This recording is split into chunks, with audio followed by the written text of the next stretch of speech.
TEST-20. You'll hear a number of different recordings, and you will have to answer questions on what you hear. There will be time for you to read the instructions and questions, and you will have a chance to check your work. All the recordings will be played once only. The test is in 4 sections. Write all your answers in the listening question booklet. At the end of the test, you will be given 10 minutes to transfer your answers to an answer sheet. Now turn to Section 1.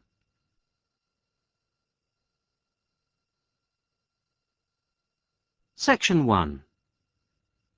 Listen to this telephone conversation between Janice Biggins, who works for a house renting agency, and John Anderson.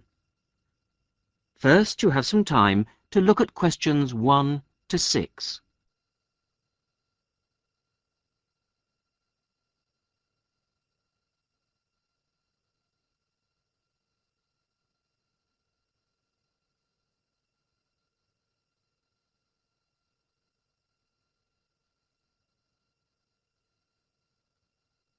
Now we shall begin. You should answer the questions as you listen, because you will not hear the recording a second time. Listen carefully to the first part of the conversation and answer questions 1 to 6. Hello, Flagstone. Oh, hello. Is that Flagstone Properties? Yes, that's right. Flagstone here. How can I help you? Hello. I'm ringing just to make inquiries about renting a house. My name's John Anderson. Yes, Mr. Anderson. What sort of thing were you looking for? 2-bedroom house with garden. Well, yes, sir, that shouldn't be any problem. Just to let you know that our main areas, the main areas we deal with are the city centre itself. City centre, And the north suburbs. Oh, well, we were most interested in the northern areas, actually. Right, yes. What sort of price were you thinking of? Well, could you give me some idea? Certainly. It really ranges from £250 per month. Only £250? Yes, to about £500, depending on a number of different factors. Oh, what does it depend on? Well, obviously the quality of the area, and then whether there's a garden. Oh, well, as I said, we'd want a garden. And a garage pushes up the price. Right. Well, we wouldn't necessarily need one. I think about £350 a month would be our limit. OK. Well, would you like to have a look at a couple of properties, sir? Yes, that'd be great. Looking at our files, I think we've got 2 which might suit you. Oh, hang on. I'll just get a pen. Right. OK, well, there's one on West Park Road, which is £325 a month. Are the bills included? Well, that one just includes the water bill. OK, right. And the second house is in Tithe Road. I'll just spell that for you, OK? Yep. Tithe Road. Yeah, got that. And how much is that one? That's £380. 380. Is that including water? No, I'm afraid not, but it does include the telephone rental. Oh, well, that's not too bad then. So... Before you hear the rest of the conversation, you have some time to look at questions 7 to 10.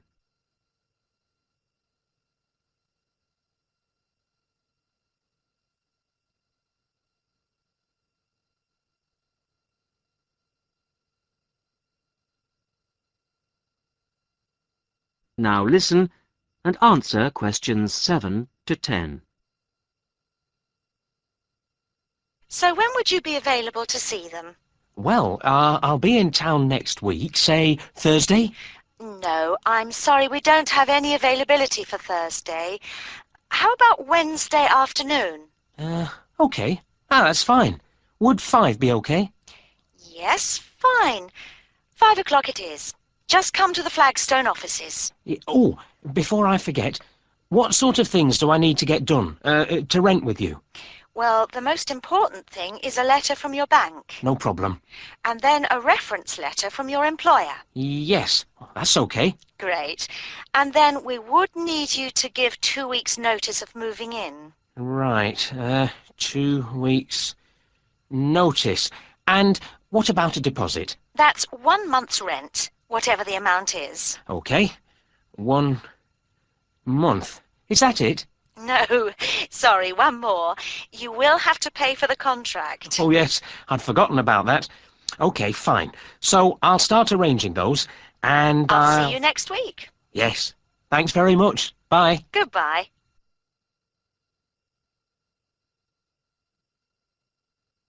That is the end of section 1.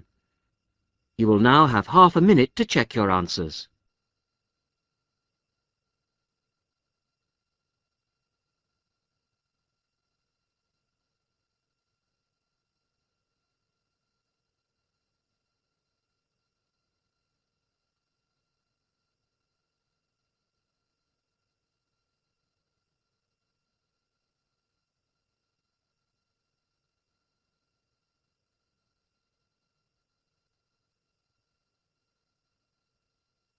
Now turn to section 2.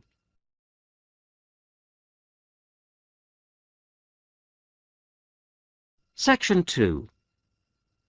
You are going to hear a conversation between 2 women about the health system in England. First, you have some time to look at questions 11 to 17.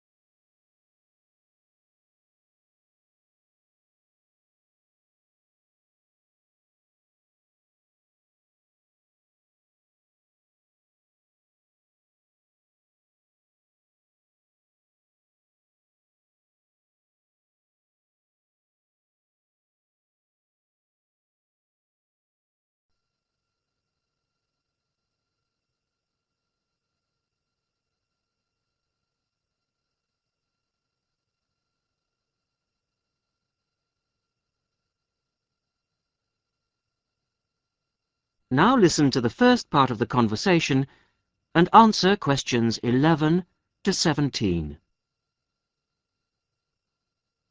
Hello, Mrs. Sutton. Come in. How are you settling in next door? Have all your things from Canada arrived yet? I thought I saw a removals van outside your house yesterday afternoon. Yes, they came yesterday. We spent all day yesterday arranging them. It's beginning to feel a bit more like home now. Oh, that's good. Look, come in and sit down. Are you all right? You look a bit worried. Well, I am a bit. I'm sorry to bother you so early, Mrs. Smith, but I wonder if you could help me. Could you tell me how I can get hold of a doctor? Our daughter, Anna, isn't very well this morning, and I may have to call somebody out. She keeps being sick, and I am beginning to get a bit worried. I just don't know how the health system works here in England. All I know is that it's very different from ours back in Canada. Well, I don't know really where to start. Let me think. Well, the first thing you have to do is find a family doctor. Mm-hmm. Sometimes we call them general practitioners as well. Right. And register with him or her. If you live here, you've got to be on a doctor's list. If you're not, things can be a bit difficult. Oh. Nobody will come out to you if you're not registered. Anyway, they work in things called practices. Uh-huh. Sort of small groups of family doctors all working together in the same buildings.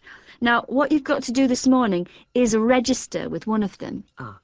There are 2 practices near here, so we're quite well off for doctors in this part of Manchester. There's the Dean End Health Centre, about 10 minutes walk away, and there's another practice in South Hay. That's about 5 minutes away, going towards the town centre. Uh-huh. We're registered at the Dean End one, but they're both okay. There are about 6 doctors in our practice and 4 in the other, so ours is quite big in comparison. And the building and everything's a bit more modern. South A is a bit old-fashioned, but the doctors are okay. Their only problem is that they don't have a proper appointment system. Sometimes you have to wait for ages there to see someone. Anyway, you go to the receptionist in whichever health centre and ask her to register you with a doctor there. You have to fill in a form, but it doesn't take long. Ours is called Dr. Jones, and we've been going to him for years, ever since we moved here 15 years ago. I wouldn't say he's brilliant, but I suppose he's all right, really. We're used to him now. They say he's very good with elderly people, but he does tend to get a bit impatient with children. Listen, the one who's supposed to be really good with small children is Dr. Shaw. I've heard lots of people say that. She's young and she's got small children of her own, so you could try registering with her. And if her list's full, I heard somebody say the other day that there's a really nice young doctor at South Hay, a Dr. Williams. He holds special clinics for people with back trouble, but that's not really your problem, is it? Now you have some time to look at questions 18 to 20.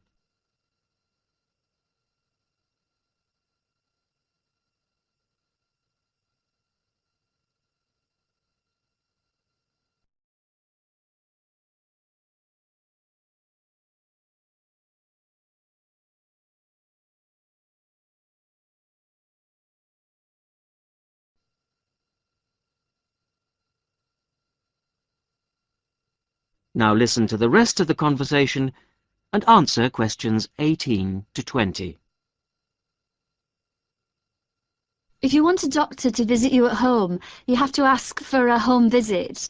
You're supposed to do that before 10:30 in the morning, but obviously if it's an emergency, you can phone at any time, night or day. It might not be your doctor that comes, though. It's quite often one of the other doctors in the practice. It doesn't really seem to make much difference. Right. Otherwise, you make an appointment to see your doctor at the health centre. You usually get seen the same day. Not always, of course, but usually, as I say. They hold surgeries between 9 and 11:30 every weekday, and from 4 to 6:30 Monday to Thursday. Saturdays are only for emergencies. I see. When the doctor sees you, he gives you a prescription.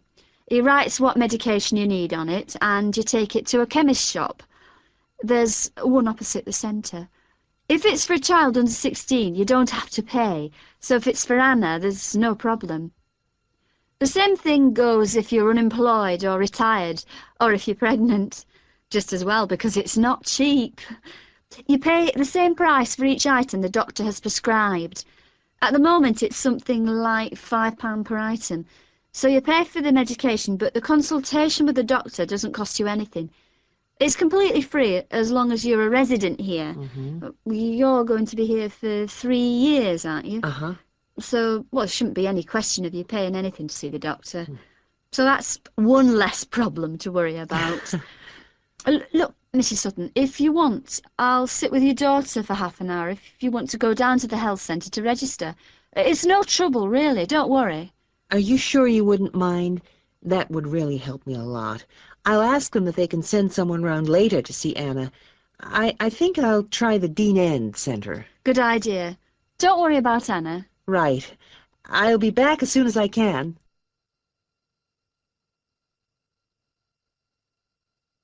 That is the end of section 2. You will now have half a minute to check your answers.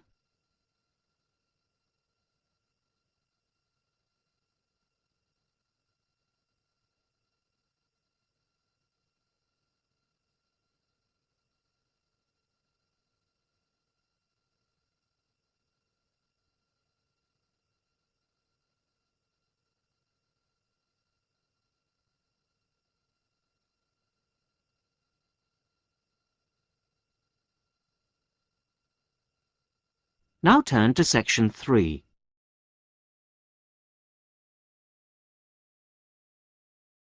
Section 3. You're going to hear a university tutor interviewing a candidate for a place on a postgraduate diploma course in teaching geography. First, you have some time to look at questions 21 to 27.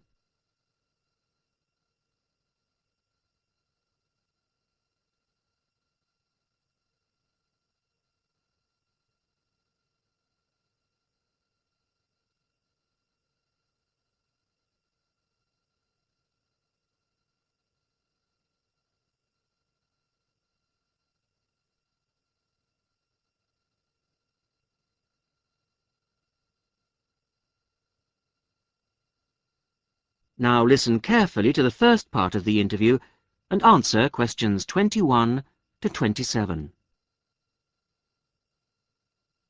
Hello. Jonathan Briggs, isn't it? Yes, that's right.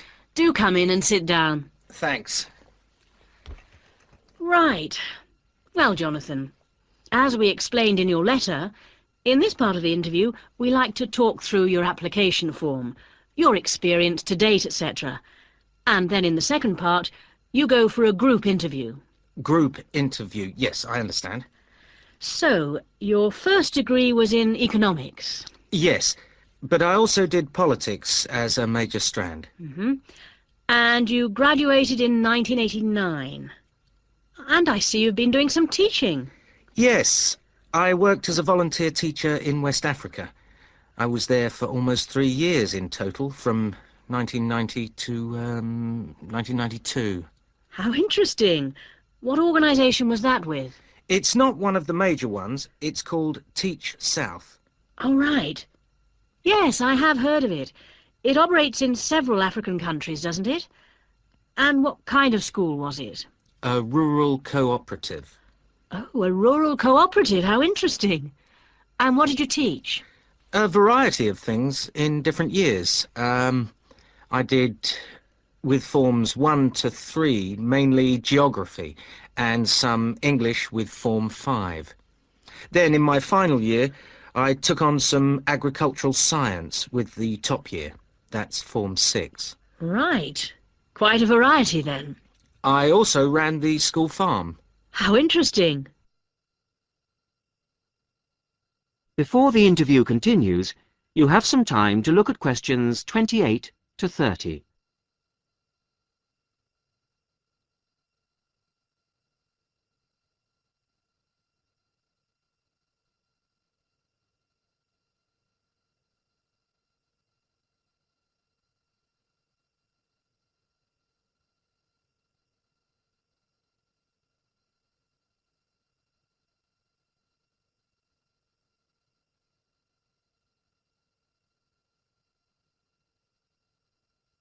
Now listen to the rest of the interview and answer questions 28 to 30.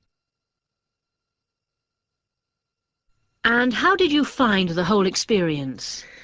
I'll be honest with you. At the end of the first year, I really wanted to leave and come home. Oh, why was that? Well, I was very homesick at first and missed my family. Oh, yes, I can understand that. And I also found it frustrating to have so few teaching resources. But I did decide to stay, and in the end I extended my tour to a 3rd year. Right.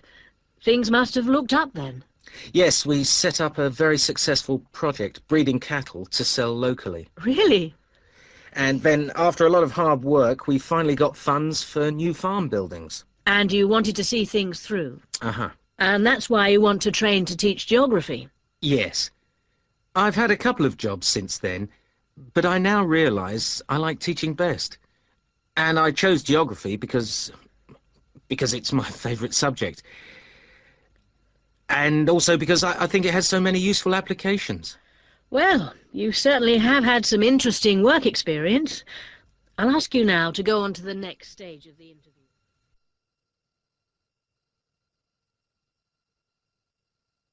That is the end of section 3.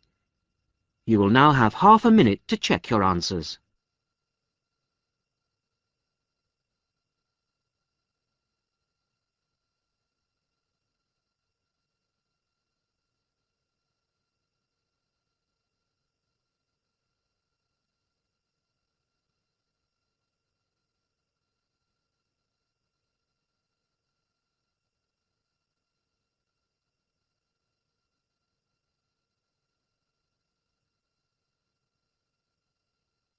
Now turn to Section 4.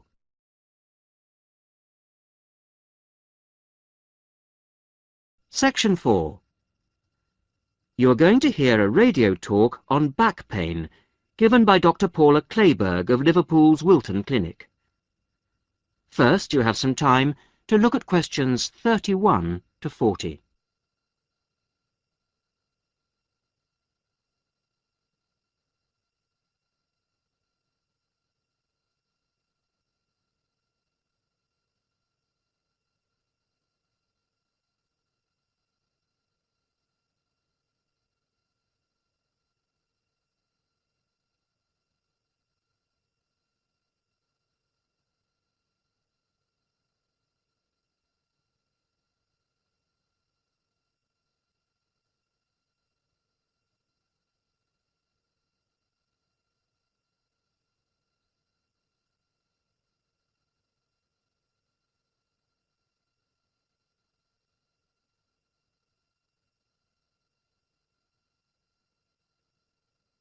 Now listen carefully to the talk and answer questions 31 to 40.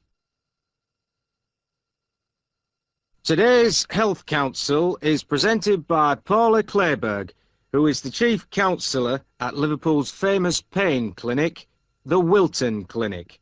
Paula.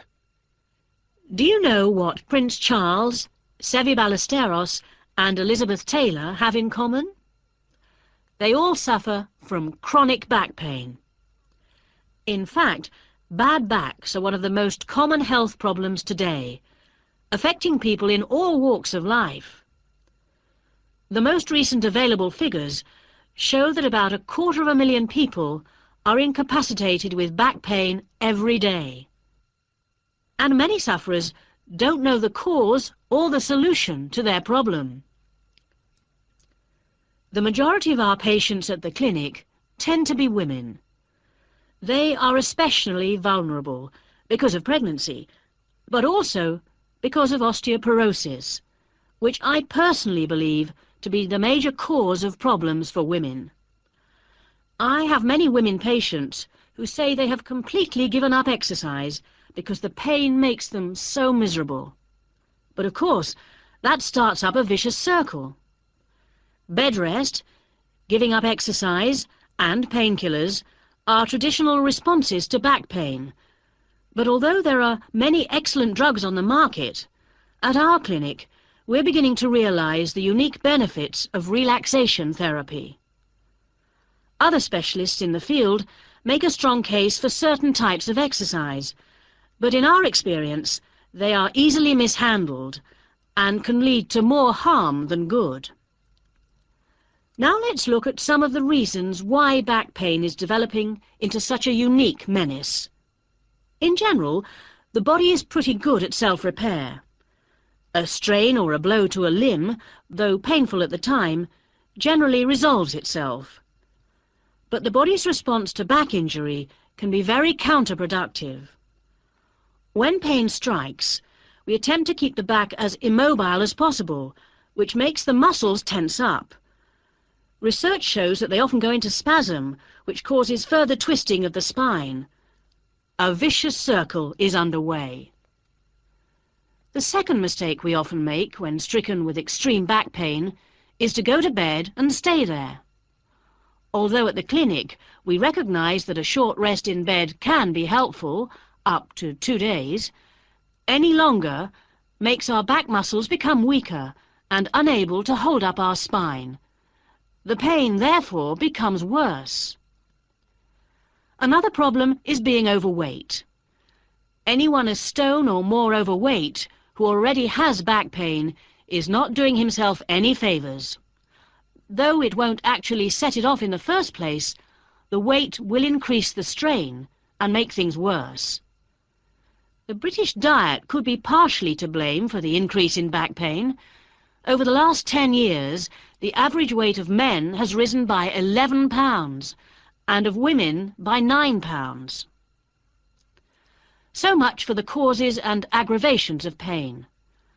But what can we do to help?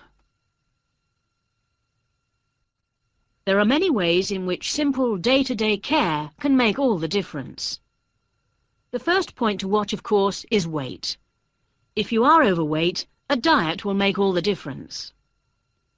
Also, studies have shown that just 1 hour sitting in a slouched position can strain ligaments in the back which can take months to heal.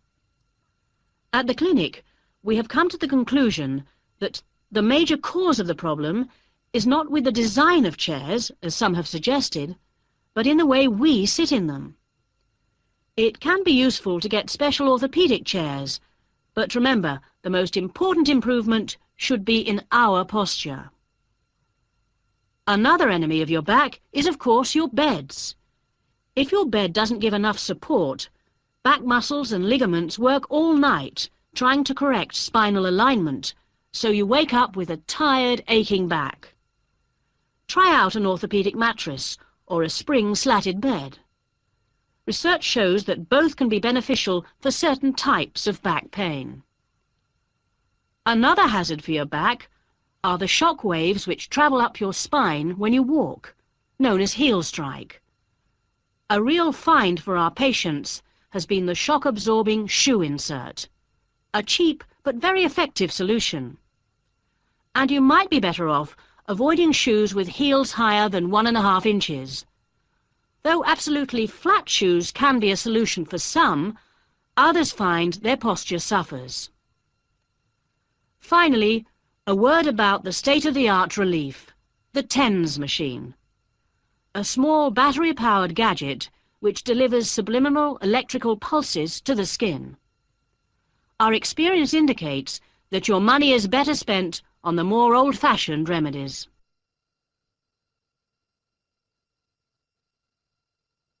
That is the end of section 4. You will now have half a minute to check your answers.